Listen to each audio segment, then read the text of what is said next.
4 પ્રકારના માઇન્ડસેટ હોય આ દુનિયામાં. કોઈ પણ વ્યક્તિને જોવો તો આ 4માંથી એક કેટેગરીમાં આવતો હશે. એક હોય વન ડે માઇન્ડસેટ ઉપર ચાલતા વ્યક્તિઓ. વન ડે માઇન્ડસેટ ખબર પડે તમને? લલિતા ચોકડીએ તમે રાઉન્ડ મારો, કે પછી અમરોલી રાઉન્ડ મારો, કે પછી કાપોદ્રા રાઉન્ડ મારો એટલે ડેઈલી વેજીસ ઉપર લેબર મળે. હા કે ના? એ શું છે? વન ડે માઇન્ડસેટ પર્સનાલિટી છે કે જેને પર ડે માં જ ખબર પડતી હોય આજના 600 રૂપિયા મળ્યા, હું ઘરે લઈ જઈશ અને એમાંથી જે ફૂડ લઈ જવાનું હશે એ લઈને ઘરે ચાલીશ. હા કે ના? Daily veggies labour. શેનું માઇન્ડસેટ હોય એનું? વન ડેનું.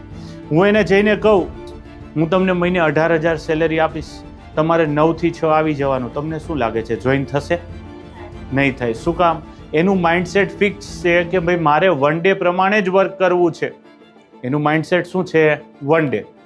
એ મોર ધેન વન ડે નું વિચારી શકતું નથી. એક સ્ટેપ આગળ વધીએ. હવે આમાંથી ઘણા લોકો જોબ કરતા હશે કે કરવાના હશે ફ્યુચરમાં બેટર ઓપોર્ચ્યુનિટી પ્રમાણે. તો 1 મંથ માઇન્ડસેટ વાળા વ્યક્તિ એટલે કે સેલેરાઇડ પર્સન્સ જે મંથલી સેલેરીમાં વિચારીને બેઠા હોય કે 1 થી 30 તારીખ સુધી હું કામ કરું, 5 તારીખે સેલેરી આવે એટલે મારે આ દૂધનું બિલ દઈ દેવાનું, લાઇટ બિલ દઈ દેવાનું, ભાડું દઈ દેવાનું, આ ઇન્સ્ટોલમેન્ટ ચૂકવી દેવાનું. હા કે ના? હા કે ના?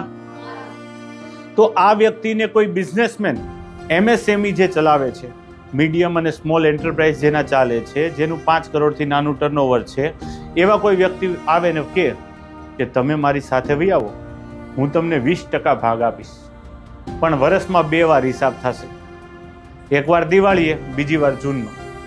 શું લાગે છે જોઈન્ટ થશે? નહીં થાય. શું કામ? એનું માઇન્ડસેટ મંથલી છે, 1 મંથ માઇન્ડસેટ. એ પોતાનું માઇન્ડસેટ બદલશે નહીં. ભલે ઓલાની અંદર યરલી પ્રોફિટમાં એને 6 લાખ મળતા હશે અને અહીંયા 2,40,000 જ મળતા હશે, તોય કોને પ્રિફર કરશે? એ 2,40,000 ને. શું રીઝન છે? કારણ કે યરલી માઇન્ડસેટ ચલાવતો નથી. ક્લિયર છે? એક સ્ટેપ આગળ વધીએ. 1 યર માઇન્ડસેટ વાળા વ્યક્તિ કોણ હોય? તમે બધાય, આપણે માની લઈએ આપણે બધાય 1 યર માઇન્ડસેટ. 1 યર માઇન્ડસેટ એટલે કે ભાઈ વર્ષે ધંધામાં ખબર પડી જવી જોઈએ કેટલો ફાયદો થયો અને કેટલું નુકસાન. વર્ષે 50 લાખ વધ્યા, 80 લાખ વધ્યા, 1 કરોડ વધ્યા, 1.5 કરોડ વધ્યા, 2 કરોડ વધ્યા. આપને ક્લિયર એન્ડ કટ આમે હિસાબ જોતો હોય. Yes or no? Yes or નો?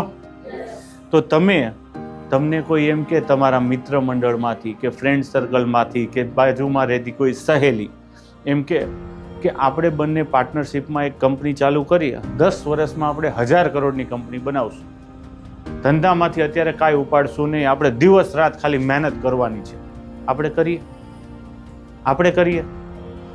5 વર્ષ પછી કંઈ મળ્યું ન મળ્યું કંઈ નક્કી નથી, આપણે રિસ્ક લઈએ નહીં.